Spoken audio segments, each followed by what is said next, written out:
Hello. Hello. What's your name? Kathy Cooper. Hello, Kathy Cooper. And where do you live now? Where did you grow up? I grew up in California, in several different towns, but California, and I ended up for the longest in the Bay Area of San Francisco. Yeah. And that's where you live now? No. Sometimes I live in Marin County, just north of the Golden Gate Bridge, and half time in the last 5 years I live in Ohio. Right. So you spread yourself between Ohio and California? Ever since COVID came. Right. And so far, that's how it's worked, yeah. And what's been the main spiritual or contemplative practice of your life? It's been Ashtanga Yoga practice. And if you don't mind me asking, when did you start Ashtanga Yoga? I started in November of 1976. And how do you remember the date so well? Because it was really important to me, that the beginning. Yeah, and it really marked a beginning of a journey that I could have never anticipated, how it would have continued for so many years, so meaningfully. What led you to Ashtanga Yoga? What was your life like before? I was living in Lake Tahoe, and I love nature, and I was beginning to explore this idea of consciousness. I met some people who had been to India and had been quite transformed. It's both scared me a little bit and intrigued me. And that began this whispering, and my mother had taken a yoga class and gave me my first book on yoga. It was an Indian book, and it was hard for me to really access it, but I would try some poses, and I thought, I need to explore this, right? And meditation. I got into TM meditation, which I loved from the very beginning. And I received a mantra. I never did anything else with the group. That was fine for me. So I was meditating in nature, and then I had 3 dreams over a period of a year that I swam to Hawaii. I wasn't really thinking of Hawaii before. And I moved to Hawaii after about a year for the winter, because it snowed so much in the wintertime, and I had a little daughter and she couldn't stand up in the snow. So I decided when she was 2 that we'd go to Hawaii for the winter. So. And that's how you ended up in Hawaii? And I ended up on Maui because some friends of mine said they were going to be there during the time I was coming, and they'd pick me up at the airport.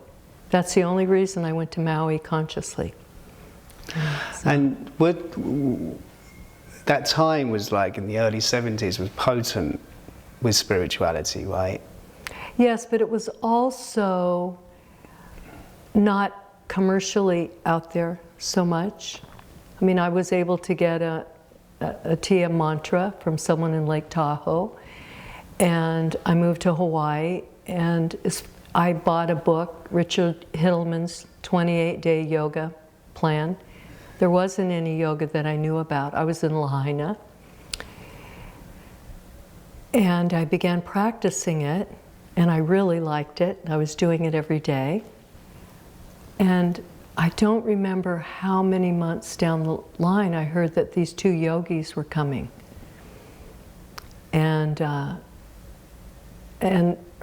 Or they had just arrived.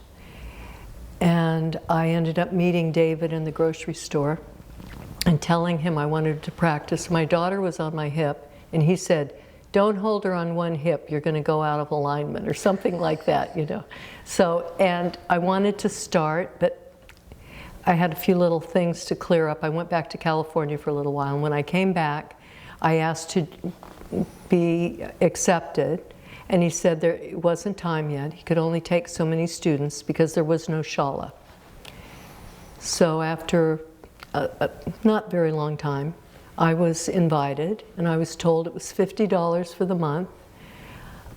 I needed to come every day there was practice, which was 6 days a week. And even if I was sick, I needed to come, and for him to excuse me. And we started at 8:30, and if I was late 1 minute, I would not be allowed to be in class. So those were the ground rules. Even though this was outside? Yes. So you could turn up, see everyone practicing. But no, it was individually taught wow. at that time. So I don't quite know how they did it. But Nancy, I met Nancy at this little park in Lahaina right on the ocean. And she taught me Surya Namaskar A and the 3 finishing breathing poses. And then I must have taken a little rest and went home. I came back the next day, she taught me Surya Namaskar B. And it went that way very slowly, I mean, a pose day by day added, until I was in Bhujapetasana. And that's when it was announced that Forrest, one of the yoga students, had built a little shala on this land where David and Nancy had a little shack. And it had an earthen floor, and it was just made with all this kind of junk wood with plastic over it. That was the shala. Wow. And so you all moved to there? So we all started showing up at the same time, even though it was only Mysore style, because there was no lead class at that point. What was happening with your daughter while you were? She was staying with my roommate. Oh, okay. Yeah, so she was covered. What did the practice give you at that early stage? It was just accessible to me, and I was thrilled with it. I just loved what I was doing with it, what I was being taught. And by that I mean, I was being shown the different poses. I wasn't aligned or anything. We weren't going there. I was helped. Like at Marichyasana D, I remember I was falling over to the side. I could bind, but I couldn't really stabilize. And I remember being helped. And I had a beach towel. I can still remember it was blue and black and yellow. And it was always in my way. And every day they had to rake the floor because it would become very uneven. I mean, it was a very simple structure. And the thing that I may have mentioned to you that really made an impression, this was not about our personality. And no matter what, I was to take whatever energy came up and bring it back inside. There was no laughing, there was no personality at all. And it gave me an incredible freedom. It just relieved me of any expectation of having to, I don't even want to say the word, but perform on any level or respond. It wasn't what... So you could just be you? I could be me, I dropped in, yeah. Beautiful. And to this day, it's very easy for me to go there, and it doesn't feel like it's an unfriendly gesture. It's just dropping in. When you say go there, go where? When I'm practicing, just drop in. It's like drop out of any personality, any outside idea of how it should be, and just go inside. And was that initially what David Williams and Nancy Gilgoff were just teaching? Just do your practice, focus on the internal and nothing else? Yes, and ask for a posture. I don't quite remember how that exactly, but I remember saying, I was the one who'd say, I'd like another posture. They didn't say, how are you doing? Your Marichyasana D is not stable. Nothing like that. It was how much energy I had to do the practice. So if you wanted to keep going, you could just say, can you give me the next posture and the next one and the next one? And they would just go, yeah, sure. Right. I don't remember learning more than one in a day, but maybe I did.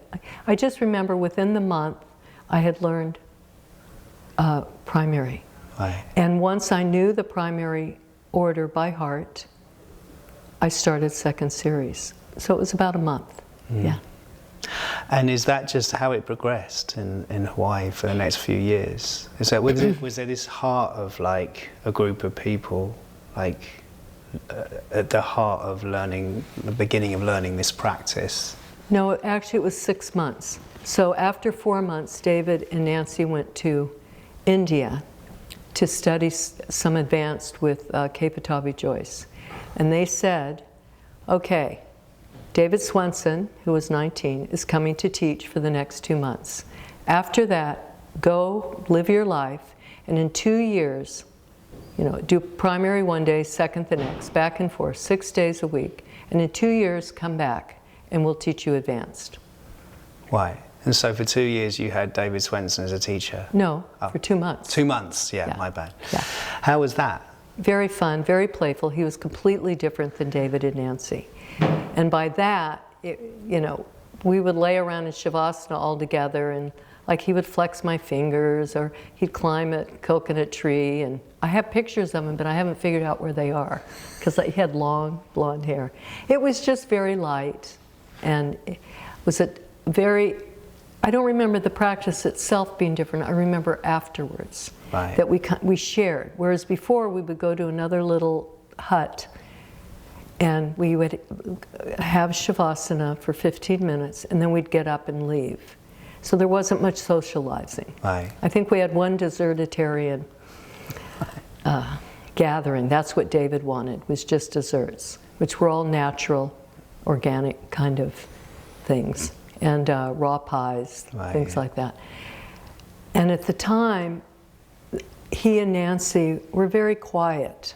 So we'd all go and it was very quiet. It wasn't like we were just all friends and chatting and visiting. So we're there eating these desserts and it was somewhat quiet. David Swenson came along and it was more playful. Right. Outwardly more playful. Which did you prefer? I don't know if there was any preference. It was just one was one way and one was another. Every day, I didn't know that much about India other than reading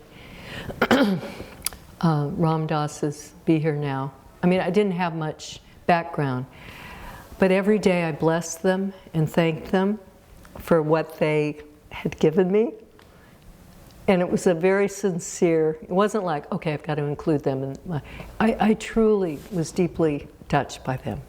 So every day I had gratitude for them. Beautiful. Yeah, it almost chokes me up, actually. It's kind of funny. So what was must have been such, I mean, we used to look at it as a potent time, right? Because we're like practitioners now, and it was like, there's David Williams, there's you, there's Nancy, there's Danny, there's David Swenson, all practicing together, but you were just young people. Well, I was 28, so I was about 9 years older than David Swenson. I think Danny's a couple years younger, but basically, yes. We were. Did you have any idea where this was going? No. I just knew that I was 100% committed. It didn't seem necessary to know. I loved what was happening every day. And was there an evolution? Did you feel growth over those years as more and more people began to start practicing?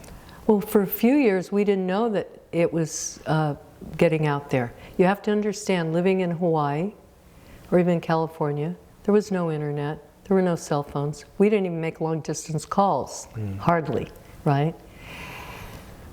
It was like I was having an experience. I mentioned this, we called it the yoga. We didn't know it was called Ashtanga Yoga. So we were in a little bubble in a way, even though after the 6 months, some people went sailing away. I went back to the mainland of California and then went some other places. And I didn't communicate except with one woman. I think we wrote 1 or 2 letters. But within 2 years, when the 2 years had come, all of us had showed up within 1 week of each other. And David and Nancy had started teaching the week before, and we had never communicated. Wow. That's how they said what they meant, and they meant what they said, and that's what happened. Yeah. So when did you meet Pattabhi Jois? He came in 1980 for 2 months. So you've been practicing for 4 years? So I learned all 6 series before I met him. So he was not my teacher of that. You know, he came, and for 2 months we did advanced yoga with him in our group. There's an earlier group that did primary with him, and there were about 100 people in that group.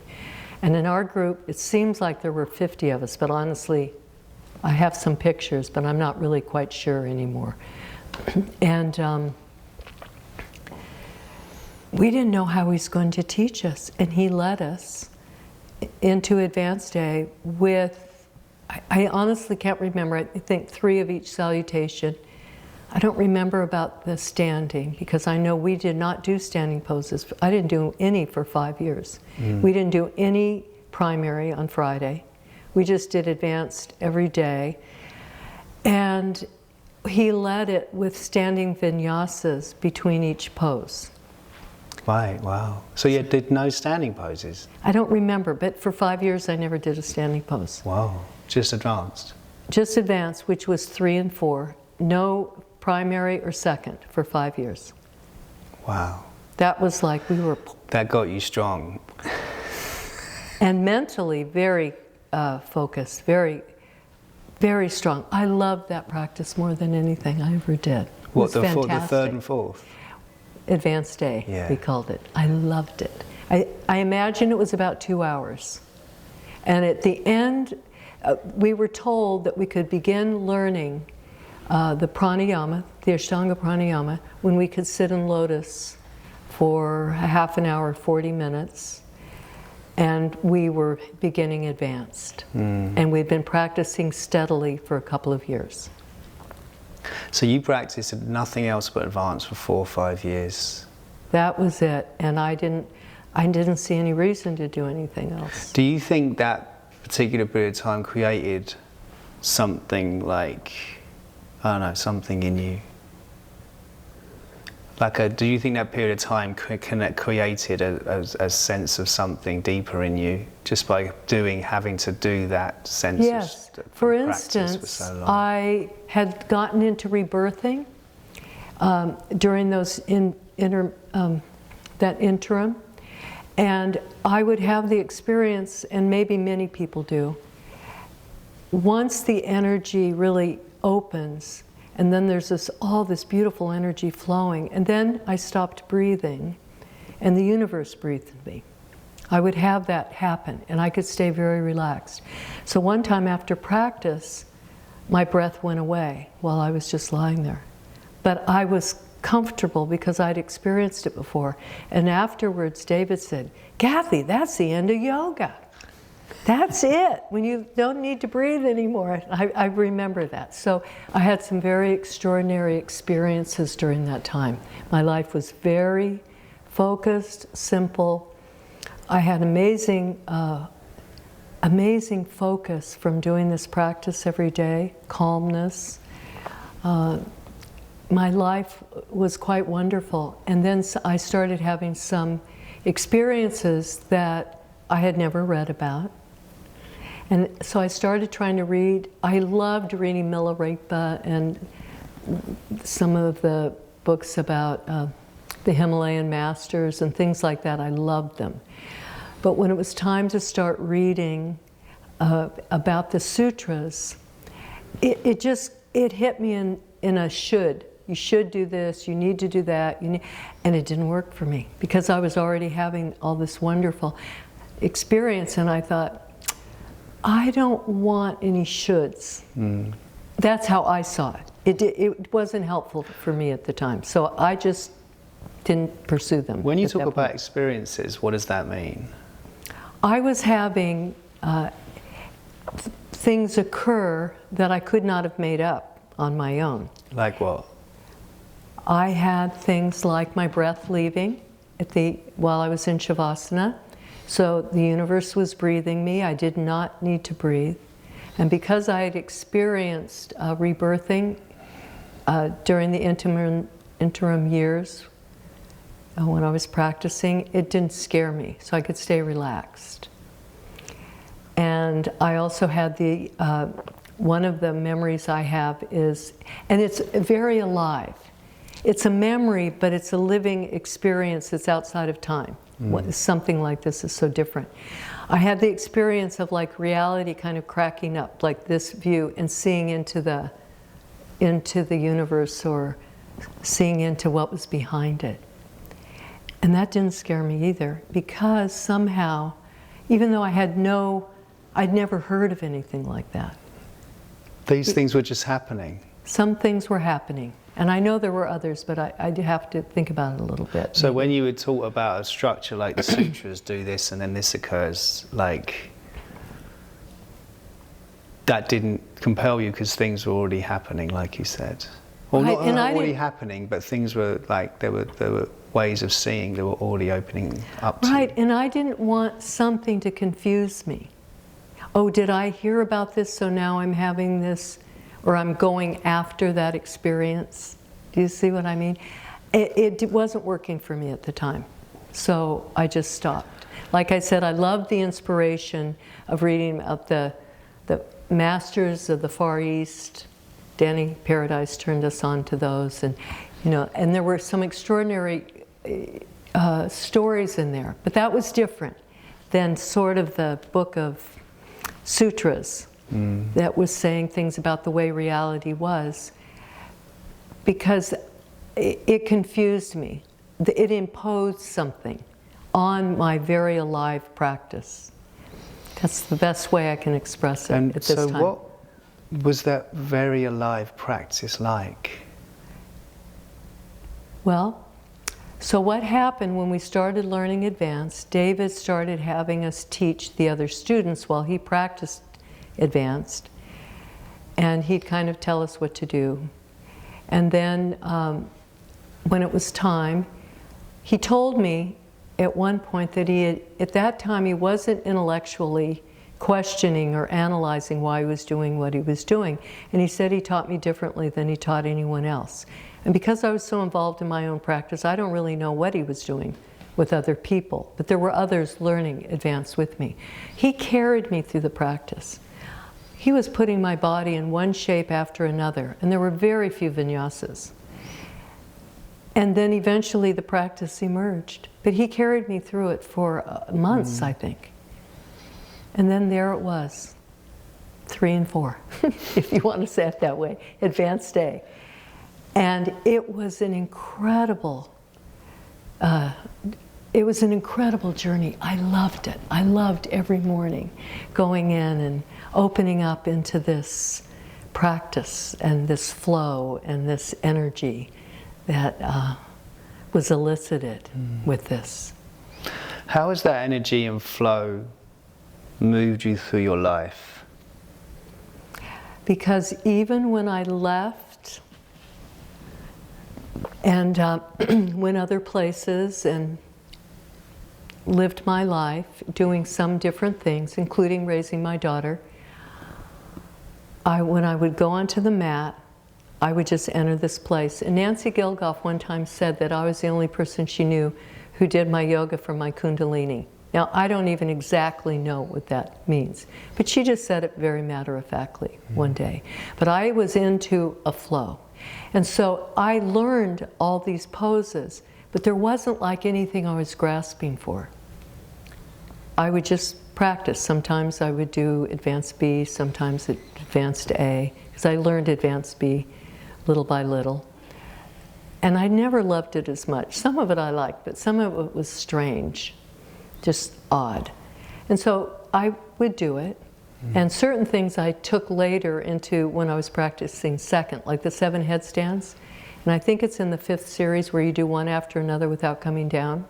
For years I did it that way, and then I remembered it was actually in 5th series. So I'd sort of forgotten that that's where I got it. But it was very expedient for me because I would go home after practice and teach children.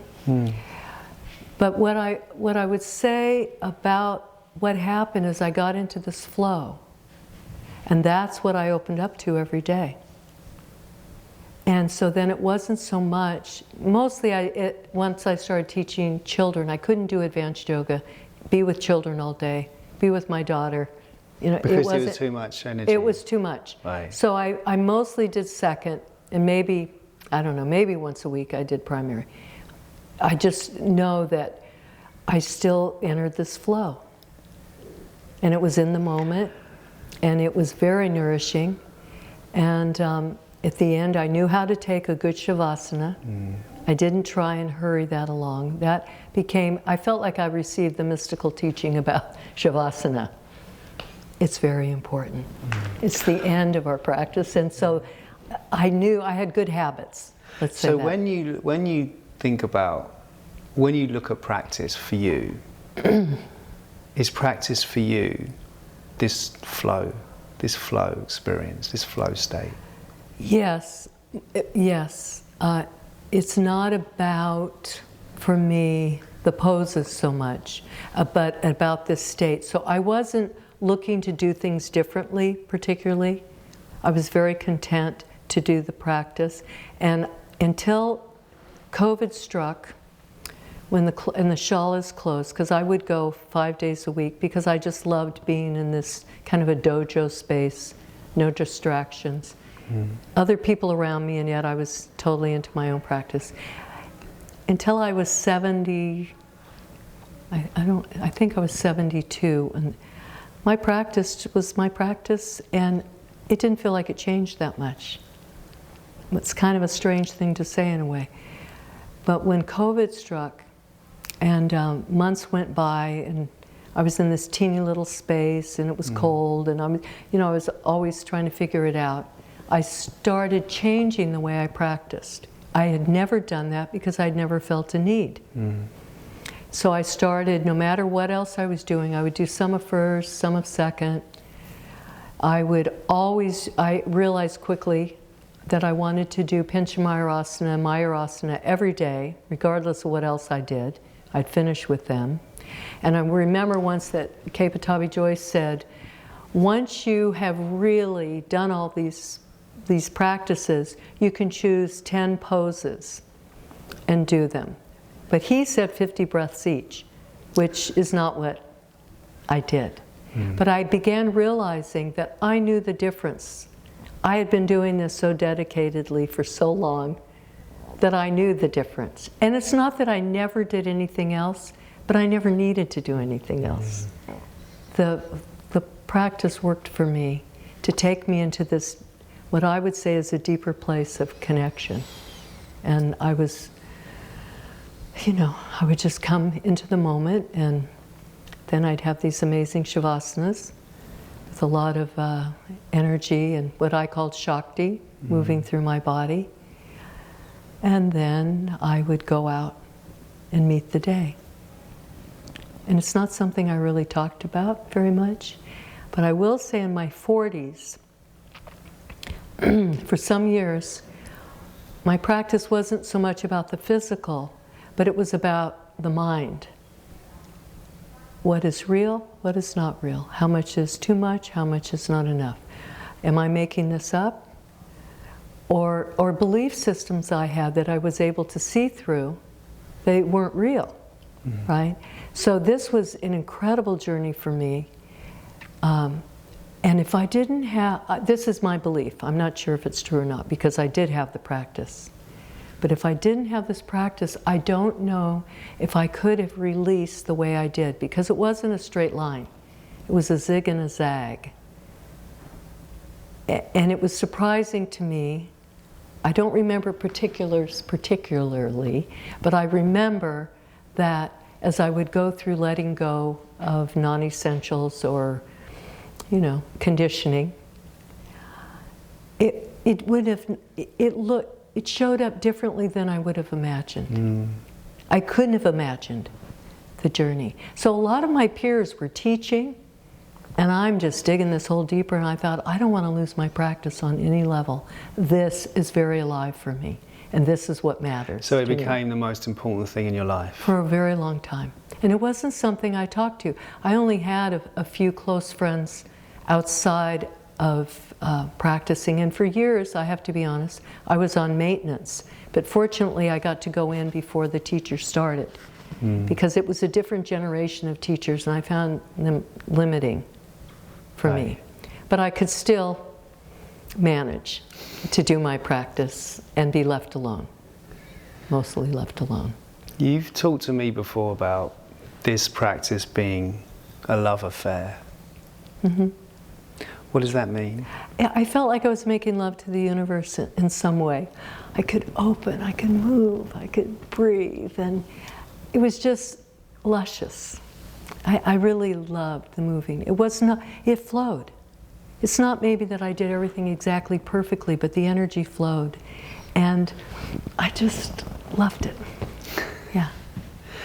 Has that been the same throughout the whole of your life? It has been until the last few years. I've come up against a few restrictions and in my lower back. And I'm trying to say that it came from when I really got into swimming, but I don't exactly know. So it's not that I couldn't have a lovely practice, but I had restrictions that I never had to deal with. And, you know, I had things happen over life, picking up a really heavy pot. I was so strong for so long, I just thought I could do anything.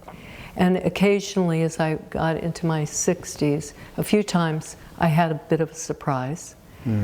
But I didn't get attached to it.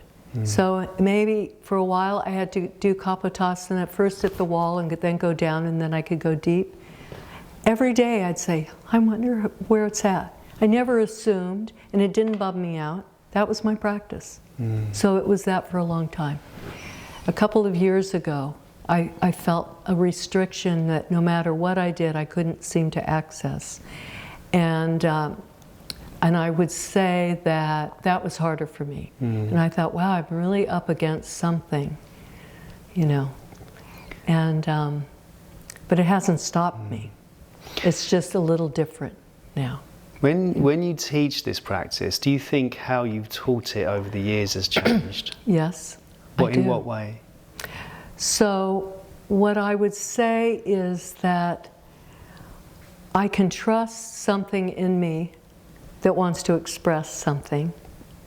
And it's not like I went in with, you know, a list exactly, but I would say that I'm freer with how I express it. I do have certain principles, kind of broad strokes that I like to share.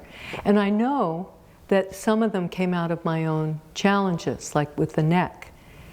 And so I'm not trying to assume that that's everybody's issue, but I do see a lot of collapse. And so I get very excited about sharing certain principles that I think are skillful. And I realize that, you know, it's very normal to impose your own experience on other people, and that's not necessarily their experience at all.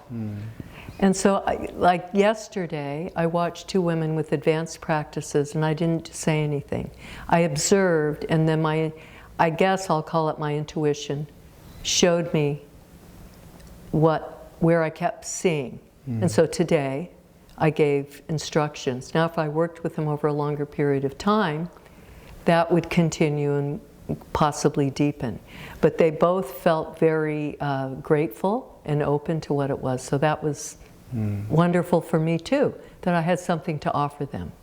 But I wouldn't try and impose something on them if I didn't see something going on. Right? So. When you say now that you teach yoga, what is it that you think, or what is it not that you think, what is it you feel you are teaching? My intention is, I come into with a group I don't know, so I don't know exactly what I'm teaching. Then I see the group practice, and then I get insight into what I think is useful. And I don't always know at this stage, because I didn't teach basically at all during COVID. And then I've been out some, but I'm not teaching locally, where my split time. If I was just in one place, I think it would be a little different, that I could join in. So my experience is, it's my prayer, my intention that it's useful, that it makes a difference. If I'm just one more person doing what others are doing, then I don't need to do it. It's not, you know. And yet I gained from people saying to me that really touched me, because it's coming from as authentic of a place as I am connected to, right? So when they say that, it's not like flattery to me, it's just like, okay, good, this is useful. This is hopefully valuable to them in a way they can take it with them, right? So that matters to me, that what I'm offering is something that meets them. But do you feel like you're sharing something? When you're sharing, what are you sharing from you? I'm sharing what arises in me, and what it's reminding me of is that this practice, which has given me so much and opened so much, it comes into an expression that maybe I hadn't articulated, right, or really thought about necessarily. And one thing that came to me very strongly today, and it's from being in the world and being around people who don't do yoga, don't necessarily meditate, is that as they get older, and I'm not even talking about the physical, that if they haven't examined their lives in some way, that it becomes difficult for a lot of people. Mm-hmm. And so I've been around people that, like I said, aren't yogis. I watch the samskaras, and it becomes almost, they become a caricature in some way. Like, it becomes more in the forefront as years go on. Some people I've known for many years, and I've watched what happens. You know, they haven't sorted some things out the way it shows up. So I'm very grateful that I have this practice. You're grateful for all the years you've stuck with it.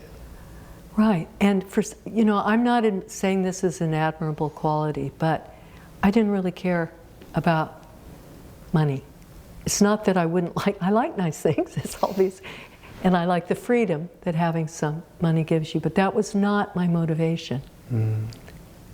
It just hasn't been my motivation. So I see people that have spent their lives accumulating a lot, and once their health declines, or once their conditioned existence slaps them a few too many times, I watch how it plays out.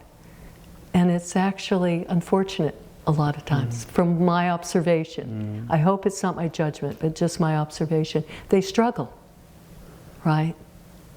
And anyway, so this is something I've observed a lot in the last few years, because as I've gotten older, some of the people I've known for a long time are expressing something different than they did for many years when they were hiking and going on mushroom hunts, or what all these wonderful things that they did that they're not doing now.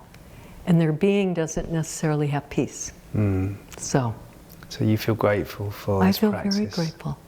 I feel it's a true path. I have no question. No matter what spiritual teachers I ended up spending some time with, not asana teachers, but supposedly awakened teachers and different people, I could always bring it back to my mat. I even did some medicine work, one-on-one, with someone. I had some very deep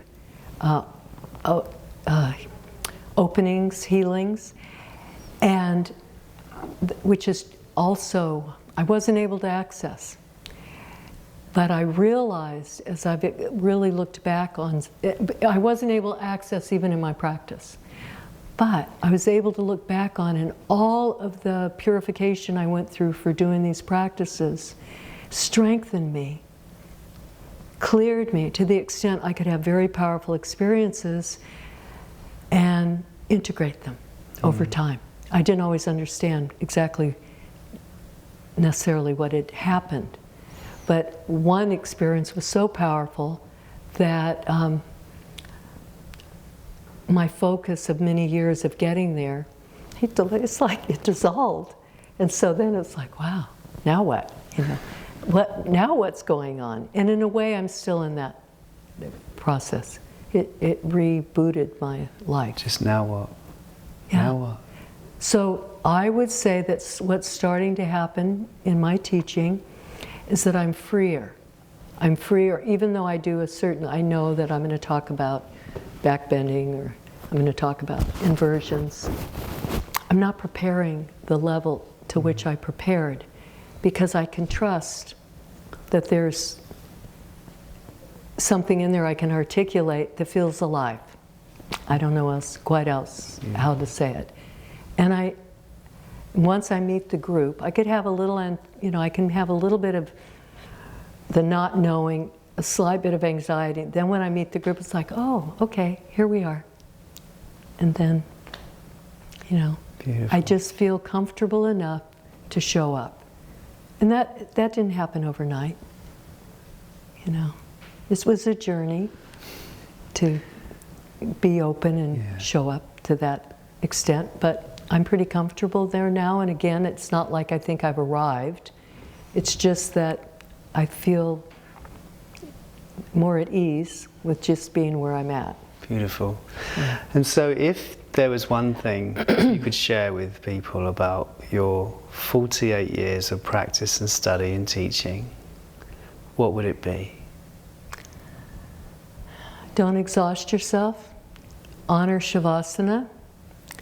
I know that sounds in some ways maybe, because your Shavasana is where you really can integrate your practice, the healing, the Shakti that can come, and the Samadhi. And I had said this earlier today, I'm not saying that your practice, that you don't experience it as Samadhi, but if you do a really beautiful practice and you lay down and you surrender to letting go, you take the time to have that, I think not only do you not get tired, but I think that you heal more and you stay healthier. Thank you, Kathy. Thank you. Thank you so much for that.